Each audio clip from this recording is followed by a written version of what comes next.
Hello friends, this is Jitendra and welcome to our YouTube channel Shiksha Mantra. तो पिला माने आज गोटे सेट प्रैक्टिस करिबा। देखो केमिति क्वेश्चन पडुची गोटे सेट करिबा। सेट 1 सीरीज 1 टाइम हमरो 45 मिनिट मिलबो। फुल मार्क केते मार्क आमे जानिचे जे आमे जानिचे 20 मार्क परीक्षा होची। तो 20 मार्क समय सॉरी 20 मार्क टाइम। तो 20 मार्क को नेकी हमरो माने क्वेश्चंस रहिची। तो कौन कौन रही क्वेश्चंस आम देखा। प्रथम कथा जे प्रथम देख क विभाग अच्छी नुह कि प्रथम अच्छी क विभाग समस्त प्रश्नर उत्तर दियो। आमको सब प्रश्नर उत्तर देते पड़ो। आउ कौन लिखाई ना प्रदत्त जो रही ऑप्शंस ताकू बाछिबा देखिबा कोटा करेक्ट आंसर 5 मार्क प्रश्न। तो जीवा प्रथम क्वेश्चन पिला माने पढ़ एवं कमेंट्रे मध्य सबू पिला माने आंसर देवाई चेष्टा कर। कमेंट्रे सब आंसर लेख कौन हम ई तर्क वाक्यर व्यावर्तन कौन है। बढ़िया प्रश्न। समवर्तन व्यावर्तन रे आमर क्वेश्चन रही। तो ई तर्क वाक्यर व्यावर्तन कौन हम कह। ई तर्क वाक्यर व्यावर्तन अच्छा गुड वेरी गुड ओके। तो ई तर्क वाक्यर व्यावर्तन होची option number D is the correct answer. ओ तर्क वाक्य को तर्क वाक्य ना ओ तर्क वाक्य इज द करेक्ट आंसर। मुझे कथा कहना चाहूँगी जे आ तर्क वाक्यर ए तर्क वाक्यर ई तर्क वाक्य आ ओ तर्क वाक्य आम जाना व्यावर्तन क्या कहुए। ये 4टा क्वेश्चन हो पार और 100% परीक्षा पड़ो। आर व्यावर्तन हूँ ए रोचु आ ई रोची ओ एवं ओ रोची किए ई। ताले आर ए रो आ ई रो ओ रो ई। ताले ई रो पचार थिला ताले ई रो किए हम ओ तर्क वाक्य। वेरी गुड करेक्ट आंसर समस्त। नेक्स्ट नेक्स्ट क्वेश्चन से भाई आसी समवर्तन उपरे कौन कही ना ए तर्क वाक्यर समवर्तन कौन हम। ऑप्शन ए कहूँ ऑप्शन ए कौन कहूँ ना ऑप्शन ए कहूँ आ तर्क वाक्य। ऑप्शन बी कहूँ ए तर्क वाक्य। ऑप्शन सी कहूँ ई तर्क वाक्य एवं ऑप्शन डी कहूँ अ तर्क वाक्य। कौटा आंसर हम कौटा आंसर हम ए तर्क वाक्यर समवर्तन। देख पिला माने ए तर्क वाक्यर समवर्तन ए तर्क वाक्य ही हम। Option number B correct answer A तर्क वाक्य। टी एक्सप्लेन करदे जाना। प्रथम कथा आ है आर समवर्तन हूँ ई एर समवर्तन हूँ निजे ए ई समवर्तन हूँ ई एवं अ तर्क वाक्यर समवर्तन हम ना। ये नियम उल्लंघन कर जोटा कि मुझे जे माने समवर्तन अवाप्य कौन पद समवर्तित व्याप्य हो पार ना से नियमटा उल्लंघन कर अवैध दोष हम। तो नेक्स्ट प्रश्न जी 5टी प्रश्न फ्रेसिसन ओके। फ्रेसिसन गोटे न्याय रूप अच्छी कौन अच्छी फ्रेसिसन। ये फ्रेसिसन क्यों संस्थान एक सिद्ध न्याय रूप कौ न्याय रूप ना सिद्ध सिद्ध न्याय रूप बा करेक्ट न्याय रूप फ्रेसिसन। देख ना प्रथम संस्थान ना तृतीय संस्थान द्वितीय संस्थान ना फोर्थ संस्थान यार करेक्ट आंसर कौन हम। तो फ्रेसिसन जेटा मैं कही जमती आमर अच्छी कौन बारबारा डारी सेलेरेंट फेरियो कौटी प्रथम संस्थान द्वितीय कौटा अच्छी ना सामेस्ट्रेस बारको शेषारे फेस्टिन।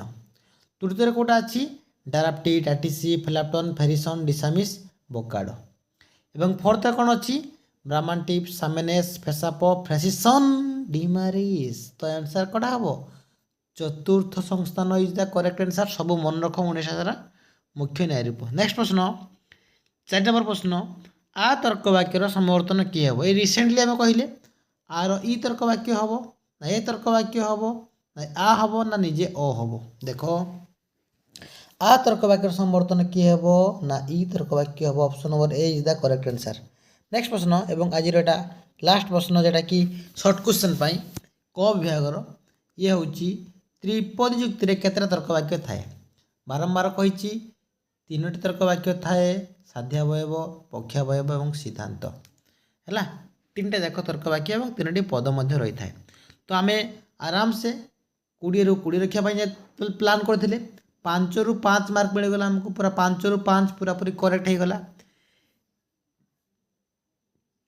एबे देखिबा ख विभाग जो रही ख विभाग ये ख विभाग प्रश्न जोटा कि आम 3टी करते पड़ो कतटा करते पड़ो 3टी करते पड़ो एवं कौन कौन रही आम देखा क्वेश्चंस।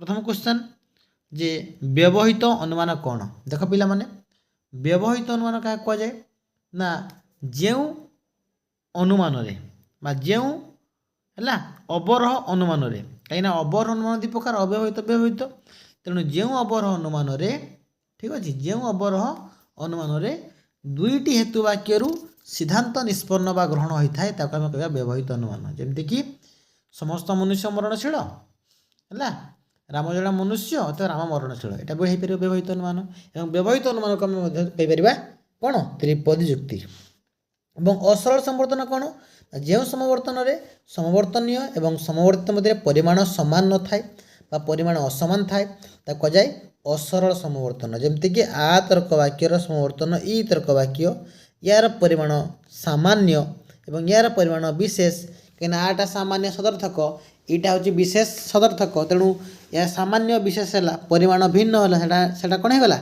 असरल समवर्तन तेणु जो समवर्तन रे समवर्तनीय एवं समवर्तित मध्य परिमाण अलग थाए भिन्न थाए ताको हम कहबा असरल समवर्तन। नेक्स्ट प्रश्न त्रिपदी जुक्ति क्या कहुए बहुत बढ़िया प्रश्न ना जो व्यवहित अवरोह अनुमान दुईटी हेतु वाक्यर मिलित समर्थन रे गोटे सिद्धांत प्रतिपादित होता है ताको हम कहबा त्रिपद जुक्ति। You can take this same example समस्त मनुष्य मरणशील राम जड़े मनुष्य अतएव राम मरणशील। नेक्स्ट आसो न्याय संस्थान क्या आम कहवा ना न्याय संस्थान 4 प्रकार 1 2 3 4 first second third four what is the definitions definition कौन ना त्रिपद जुक्ति रे हेतु वाक्यर गुण परिमाण अथवा हेतुवाक्य एवं सिद्धांतर गुण परिमाण को नहीं जुक्तिर आकारगत प्रकार कहुए न्याय संस्थान ये 2 मार्क पाईगला। नेक्स्ट प्रश्न एवं ये पुणी आमर बहुत इजी प्रश्न प्रथम संस्थान जो सिद्ध न्याय रूप अच्छी ना लेख अरे बहुत इजी कौन कौन न्याय रूप जाना गोटे हूँ बारबारा नुह कि गोटे बारबारा तापर डारी तापर सेलारेंट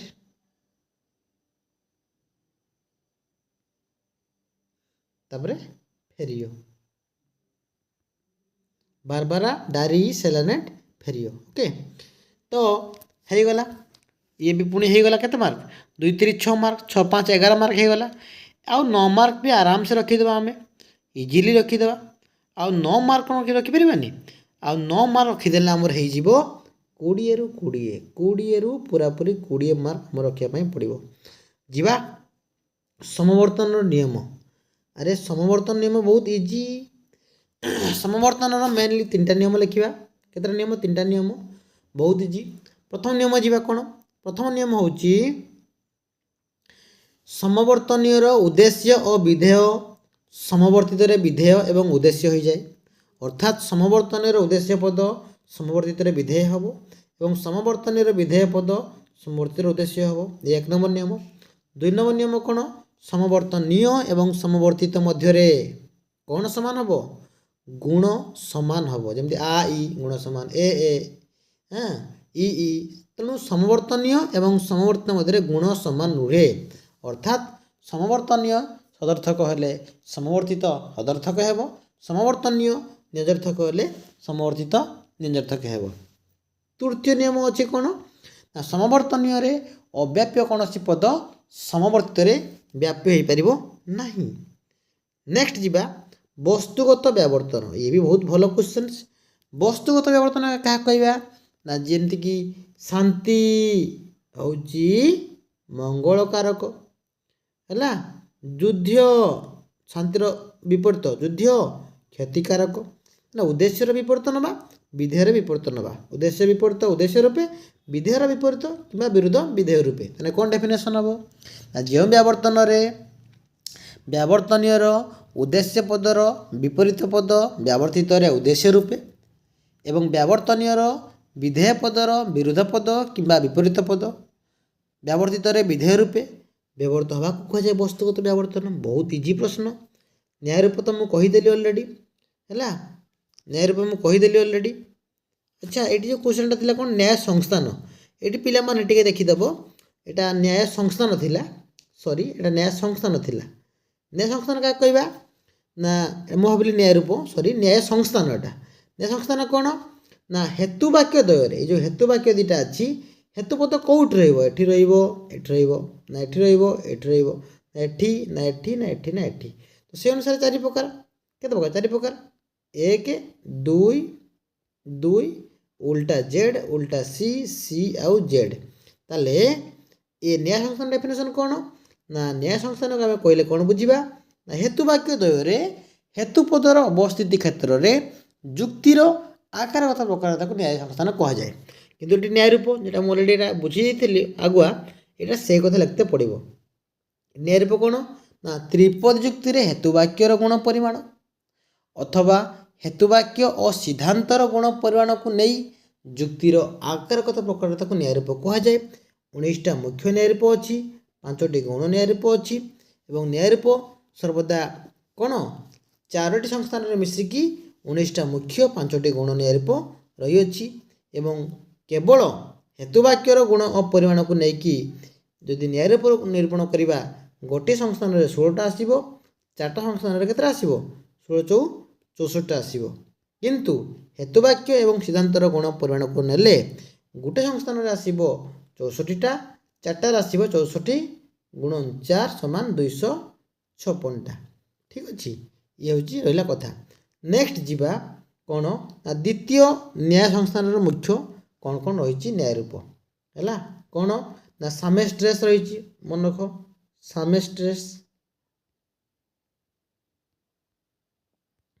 तापरे बारक तापरे कौन शेषारे लास्ट इज फेस्टिनो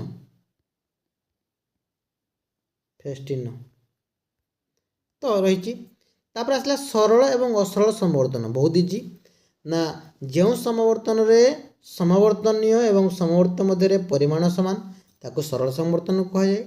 कौन एग्जांपल ई तर्क वाक्य समवर्तन ई आउ ए तर्क वाक्य हूँ ए आउ असरल कौन अलरेडी कही सारे जे जो समवर्तन रे समवर्तनीय एवं समवर्त मध्य परिमाण अलग भिन्न ताको असरल समवर्तन कहुए। उदाहरण आर हूँ ई। तो यह थिला सीरीज 1। नेक्स्ट क्लास रे सेट 2 करवा ओके सेट 2 करवा आराम से। तो आज एतिकी क्लास केते लागला कह एवं सब वीडियो पाइबापी ऑल टॉपिक रे वीडियो पाइबापी चैनल टी को सब्सक्राइब कर दियंतु। Thank you and all the best.